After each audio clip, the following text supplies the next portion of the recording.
Well, since you're here, let's talk about the German Civil War.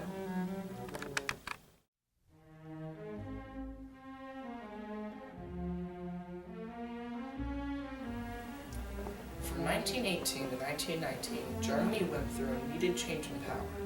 The people, tired of an imperial government, searched for a more modern way of governing.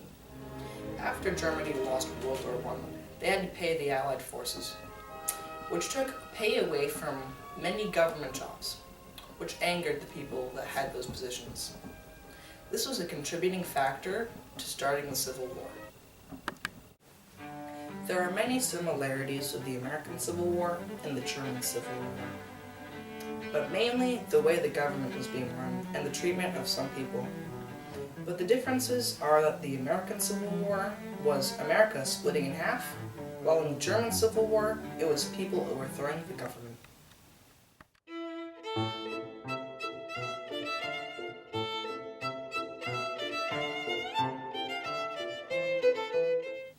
The revolution began in Kiel with the naval mutiny of October 24, 1918.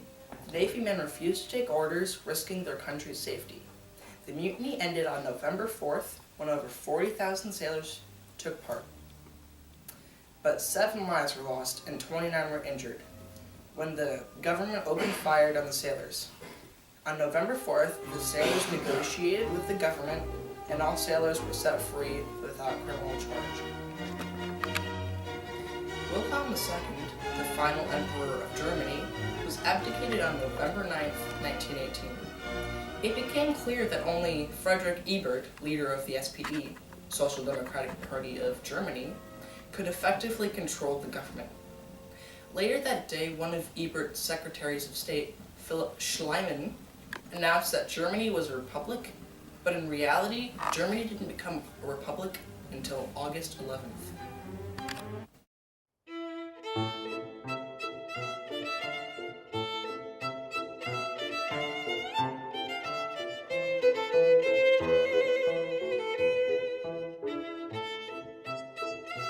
This photo shows loyal troops fighting against the revolutionaries in Berlin.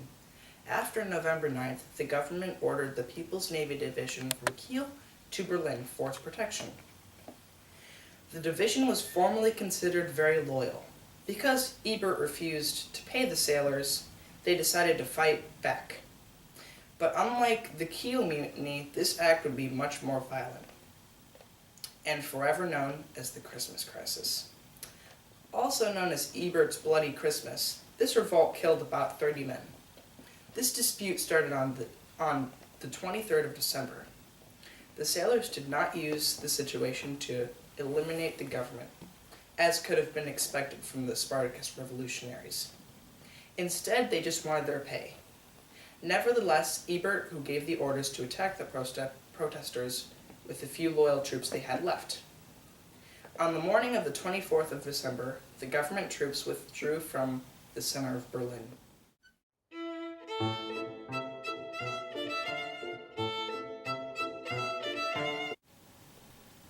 On Sunday, January 5th, hundreds of thousands of people, a mix of citizens and rebels, occupied Berlin, most armed.